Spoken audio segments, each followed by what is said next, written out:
Walking program, like you might think, but it is a walking program that takes you out of your walk and has you sit in a chair or lie down on the floor and help you refine and upgrade the basic elements, the A's, the B's, the C's, that we all had before we walked.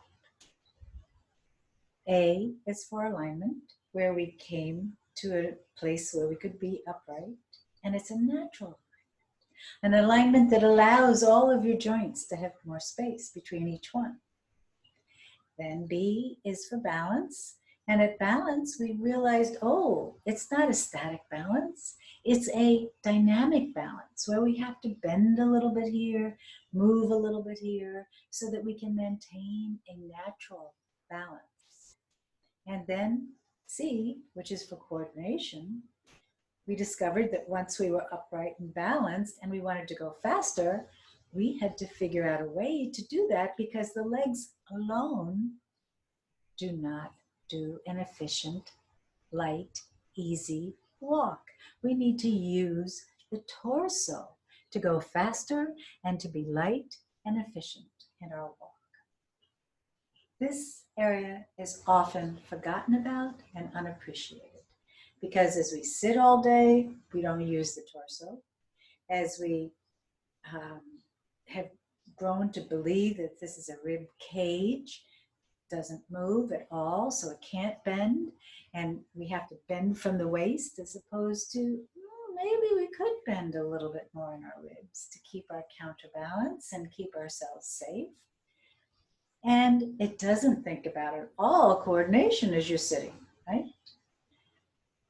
So we have to reawake those A, B, C's, so that when you do take a walk, you can really redesign your walk so that it can be light and efficient. Now, the truth of the matter is that as we live through decades and we have injuries and we sit all day, our structure is different than when we were young, where we had that light, easy walk. Do you remember that? Still, even though our structure isn't perfect, we can create the timing that can be perfect, the timing that can be fluid and aligned and easy. Back in the early 80s, with a master's degree in dance, I had the privilege of working with Moshe Feldenkrais, who is a pioneer in neuroplasticity, which means the brain can change. And what he did was he brought his awareness to his whole body when he had this knee injury that he wanted to walk with lightness and ease, or be pain-free with. And he realized that it was the habits of holding his chest or holding the way he always walked that actually interfered with his ability to find a new way so that he could walk pain-free. That's what the Lightness of program is about.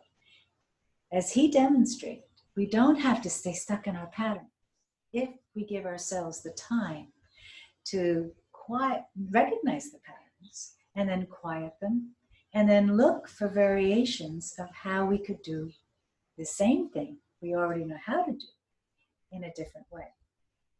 So his idea was that we can do whatever we know how to do, such as walk, in 10 different ways. So, for instance, as I'm standing here now, I'm feeling my skeleton inside of me. Can you do that as well? Or are you holding muscles to hold yourself up? So the idea is to allow gravity to go through the skeleton, trust that the skeleton can hold us, so that the muscles around our shoulders don't have to be so tight and held.